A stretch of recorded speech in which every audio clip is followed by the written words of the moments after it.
উক্ত সার্বিক ব্যাপারগুলো পর্যালোচনা করে আমরা রাকসুর ছাত্র প্রতিনিধিগণ সবাই মিলে ঐক্যমত্য হয়ে রাকসু প্রশাসনের প্রতি, রাকসু পক্ষ থেকে বিশ্ববিদ্যালয় প্রশাসনের প্রতি একটাই দাবি জানাতে চাই। এই দাবির প্রতি আমরা অটল থাকব। আমাদের দাবি হচ্ছে ভারপ্রাপ্ত রেজিস্ট্রার ইফতেখার আলম মাসুদ স্যারের অশোভন আচরণের তদন্ত করে তাকে 24 ঘন্টার মধ্যে অপসারণের ব্যবস্থা নিতে হবে। এটাই আমাদের দাবি। এই দাবি আমরা রাকসুর প্রতিনিধিদের পক্ষ থেকে, রাকসুর কেন্দ্রীয় সংসদের প্রতিনিধিদের পক্ষ থেকে আমাদের জিএসের সাথে অশোভন আচরণের বিপরীতে দাবি। অলরেডি ক্যাম্পাসের একটা অস্থিতিশীল একটা তাদের ডিপার্টমেন্টের 23 দিন ক্লাস পরীক্ষা না হওয়া মানে আবার প্রত্যেকটা শিডিউল আবার রিশিডিউল করা, তাদের 3-4 মাস ক্লাস পিছিয়ে যাওয়া। সো প্রত্যেকটা দিন গুরুত্বপূর্ণ এবং রাকসু যদি এইখানে ফাংশন না করে তাহলে আলটিমেট কোথায় ফাংশন করবে? তো সেই জায়গা থেকে ভিসি মহোদয় আমাদেরকে বৃহস্পতিবারে জানালেন যে ওনাকে অপসারণ করা হয়েছে, এখন প্রসেস মেনটেন করা হবে।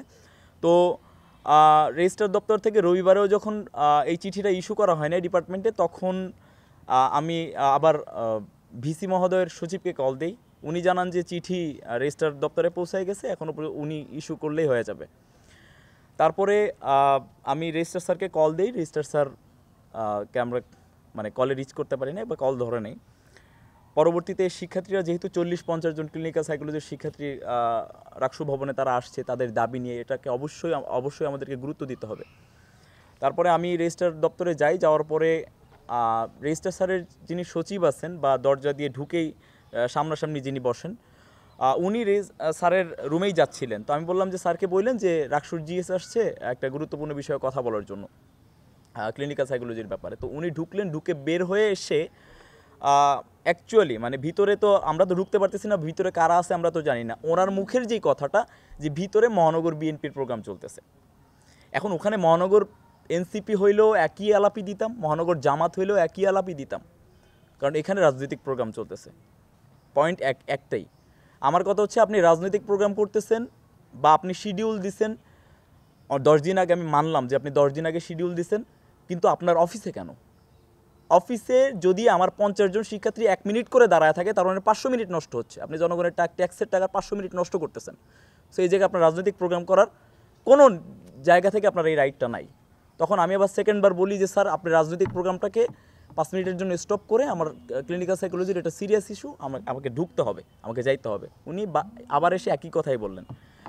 তারপরে এটা আমি না, শুধু আমার মনে হয় যে রাজশাহী বিশ্ববিদ্যালয়ের সচেতন শিক্ষার্থীদের এটাই উচিত। কোন শিক্ষক তার পাঠদান ভুলে, তার কর্তব্য ভুলে, কোন কর্মকর্তা তার কর্তব্য ভুলে ভিতরে রাজনৈতিক প্রোগ্রাম করতেছে, তাদেরকে আগে মানে ছাঁটাই করা দরকার। তাহলেই ক্যাম্পাস সুস্থ স্বাভাবিক যেভাবে ফিরে আসবে। আমার জায়গায় যে কেউ থাকলে আপনারা রেগে যাইতেন যে আমি একজন রাজশাহী বিশ্ববিদ্যালয়ের শিক্ষার্থী, আপনি আমাকে আটকায় রেখে আপনার মহানগরের কোন পাতি নেতার সাথে আপনি মিটিং করতেছেন, ওইটা আমাকে মানে জনগণ তো আর ট্যাক্সের টাকা দিয়ে আমাকে এই জন্য এখানে বসে পাঠায় নাই। আমি ভিতরে যাই, যাওয়ার পরে স্যারের সাথে সুন্দরভাবে কথা হয়েছে, স্যার এই চিঠিটা কি আজকে ইস্যু হবে? উনি বললেন যে সর্বোচ্চ চেষ্টা করব। এখন রেজিস্ট্রার দপ্তরে যাওয়ার পরে কি এমন বিশাল একটা কাজ যেটা আমার 1-2 দিন সময় লেগে যাবে? সর্বোচ্চ একটা চিঠি ইস্যু করতে হবে এবং বিশাল কাজটা থাকলেও এটা আমাদের সামনে আনতে হবে যে আমাদের এই কাজ, আমাদের এই দপ্তর থেকে ওই দপ্তরে যেতে হয়। তো এটা উনি বলার পরে উনি বললেন যে তুমি আমার রুমে আসছো কেন? আমি 36,000 শিক্ষার্থীর নির্বাচিত প্রতিনিধি ব্যক্তি সালাউদ্দিন আম্মারের কোনো, আমি ধরে নিলাম যে আমি সাধারণ শিক্ষার্থী, আমার কোনো রাইট নেই তার অফিসে যাওয়ার। কিন্তু আবার এটাও সত্যি উনি রাজনৈতিক প্রোগ্রাম করতে পারেন না। এবং উনি যেই টোনে কথা বলছে, আপনারা পুরাটা ভিডিও তখন আপনারা দেখছেন। এই তো টোটাল ঘটনা এটাই। তারপরে আমি চলে আসার পরে আমার মনে হয়েছে যে এটা আসলে মানে আপাতত সামনে আনলে হয়তো বা ক্লিনিক্যাল সাইকোলজির ইস্যুটা হয়ে যাবে। ওনারা